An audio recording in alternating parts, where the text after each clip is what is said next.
So the name of the class is Reason and Revelation, an Introduction to the Philosophy of Religion. And in this class we've just finished it. In this class we've been reading the sort of grand texts of the Western philosophical tradition with respect to questions about the existence of God, the problem of evil, what people are meant to do morally in the world. And it takes its point of departure in the 12th century with Anselm of Canterbury and works its way all the way through to 2004 with Jacques Derrida. So the students were very supportive of the endeavor, are very supportive of the endeavor, the notion that we really need to be integrating the social sciences, humanities, and natural sciences with the performing arts on campus. That this is a campus committed to the work of the performing arts, and it doesn't make all that much sense to be separating the two so radically. So just the idea that we were, having a choreographer come into class, especially the sort of dead white guy's philosopher class, was very exciting to them. One of the central things we were trying to get at was the relationship between thought and embodiment, and the way that thinking takes place in an embodied setting. So dance practice, discipline. Religion takes discipline. Conscious thought, to me, is prayer. Conscious movement, whatever it is, my fingertips are spread, my palms are pressing out through space, is dance. And then all it needs is framing, and then people to watch, and then it's dance. I mean, I don't even need people to watch. I can dance privately.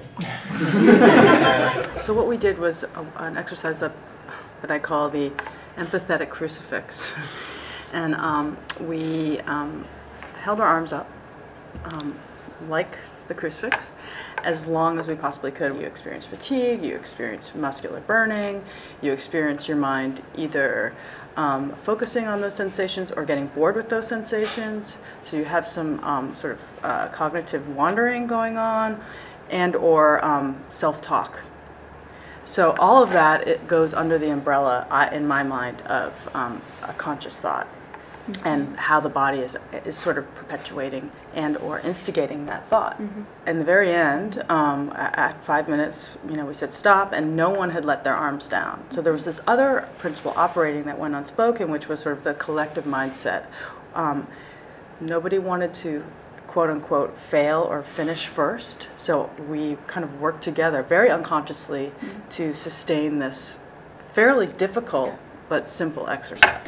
I kept feeling like it's heavy, this is feeling really difficult, but I don't want to be the first person. And then I was thinking, well, maybe if I am the first person, then other people will follow quickly, because once somebody goes down, then everybody else is going to feel, oh, no, I'm not the first person, it's okay.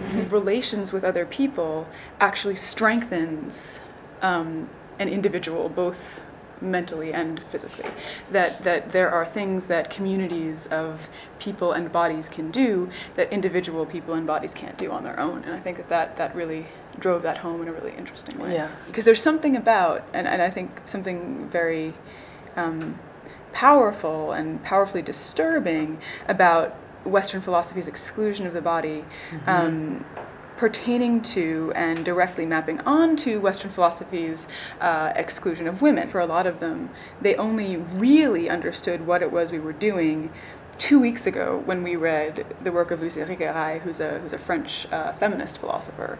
And the minute we got into feminism, all of a sudden we were talking about the body, which we hadn't been talking about right all semester. And they thought like, oh, we see what the problem is. When we first raised our arms, I'm curious if anyone else felt this, but I felt like everyone in the room sort of collectively came into our bodies.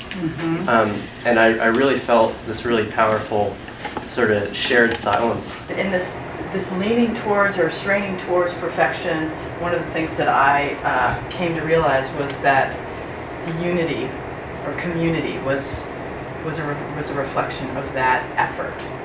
And so people coming together and working together, much like in church, people are doing, they have common beliefs, they want to come together, do it together. There's a power in that relationship, and that is a form of perfection.